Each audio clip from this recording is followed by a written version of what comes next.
કચ્છ જિલ્લા કોંગ્રેસ સમિતિ દ્વારા જિલ્લા કલેક્ટર મારફતે મુખ્યમંત્રીને આવેદનપત્ર પાઠવી ગરીબ લોકોના મકાનો અને વર્ષો જૂના ધાર્મિક સ્થળો સામે ચાલી રહેલી દબાણ હટાવવાની કાર્યવાહી તાત્કાલિક બંધ કરવાની માંગ કરવામાં આવી છે। આવેદનમાં જણાવાયું છે કે નડતરરૂપ ન હોય તેવા ગરીબોના કાચા પાકા મકાનો તથા વર્ષોથી અસ્તિત્વમાં રહેલા મંદિરો, મસ્જિદો, દરગાહો સહિતના ધાર્મિક સ્થળોને દબાણના નામે તોડવામાં આવી રહ્યા છે, જે યોગ્ય નથી। સરકારે કાયદાની મર્યાદામાં રહી કોઈપણ પ્રકારના ભેદભાવ વિના કાર્યવાહી કરવી જોઈએ તેવી રજૂઆત કરવામાં આવી છે। કોંગ્રેસે માંગ કરી છે કે વર્ષોથી વસવાટ કરતા ગરીબ પરિવારોને પ્રધાનમંત્રી આવાસ યોજના હેઠળ પ્લોટ ફાળવી તેમના મકાનોને રેગ્યુલરાઇઝ કરવામાં આવે।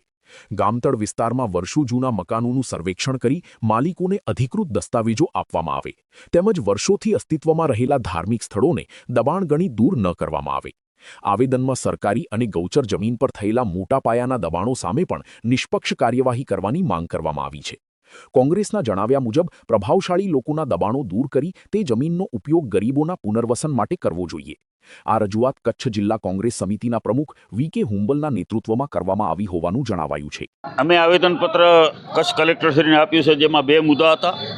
એક મુદ્દો વીજ લાઈનો જે સમગ્ર કચ્છમાં પસાર થઈ રહી છે અને આપ સૌ જાણો છો કે સમગ્ર ગુજરાતમાં અત્યારે ખેડૂતો આંદોલન કરી રહ્યા છે અને સરકારે જે તારીખ 4/7/2023નો પરિપત્ર બહાર પાડ્યો છે એનો અમે સખત વિરોધ કરીએ છીએ અને ખેડૂતોને ન્યાય મળે, અધિકાર મળે એમના માટેનું આવેદનપત્ર હતું।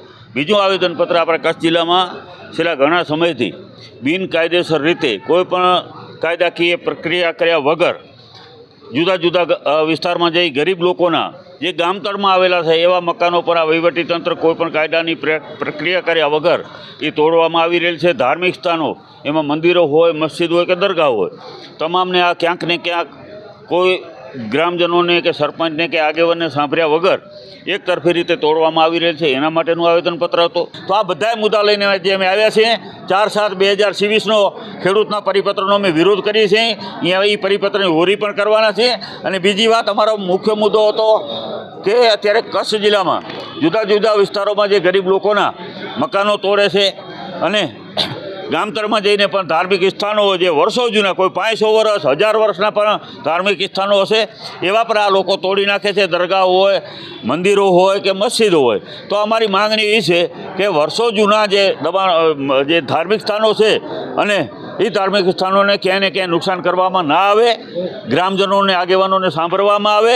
અને બીજી વાત અમે એ કરી કે તમે ધાર્મિક સ્થાનો અત્યારે ઘણા હજી પણ હાઈવે ઉપર ને આપણે જોતા હોઈએ છીએ, બનતા હોય છે, તો તમે ત્યારે કેમ અટકાવતા નથી? તો હવે જે દબાણો ન થાય એ તો અટકાવવા જોઈએ। અને ખાસ કરીને ગામડાઓમાં કે આપણે અત્યારે ડ્રોન સર્વેની વાત ચાલી રહી છે કે ડ્રોન સર્વે કરી અને પ્લોટના એરિયા નક્કી કરવાના છે। જ્યાં સુધી ડ્રોન સર્વે ન થઈ રહે ત્યાં સુધી કોઈ પણ ગામતળમાં આવેલું મકાન, કારણ કે એમની પાસે કોઈ આધાર તો છે નહીં કે બિનખેતી તો એ પ્લોટ છે નહીં કે કેટલા વિસ્તારનો પ્લોટ છે, સરકારી રેકર્ડ ઉપર પણ એમનો પ્લોટનો માપ નથી।